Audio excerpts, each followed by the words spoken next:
बिस्मिल्लाहिर्रहमानिर्रहीम।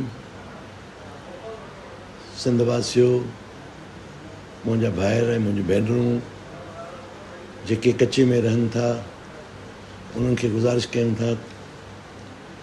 पंजाब में महान ॿोॾि अची चुकी आहे।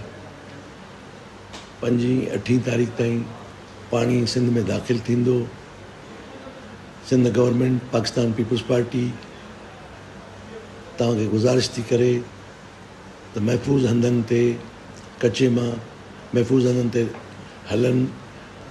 सिंध गवर्नमेंट, डिस्ट्रिक्ट गवर्नमेंट सभु इंतज़ाम मुकमल करे छॾिया आहिनि। तव्हांखे कच्चे खां ॿाहिरि वठी वञण जा तव्हांखे गुज़ारिश कंदुसि त महिरबानी करे इन ॻाल्हि खे पैनिक न थिजो। अलाह पंहिंजी अमान में रखंदो, अलाह कंदो, ही मुसीबत टरी वेंदी। पाकिस्तान पीपल्स पार्टी जे चेयरमैन जनाब बिलावल भुट्टो साहब, जनाब आसिफ अली ज़रदारी को चेयरमैन, अदी फरियाल साहिबा ऐं CM सिंध, असां सॼी कैबिनेट उन्हनि जे हुकुम तहत हलूं पिया, फील्ड में वञूं पिया। बराए महिरबानी तव्हां असांजी ॻाल्हियुनि ते अमल कंदो, अलाह ख़ैरु कंदो।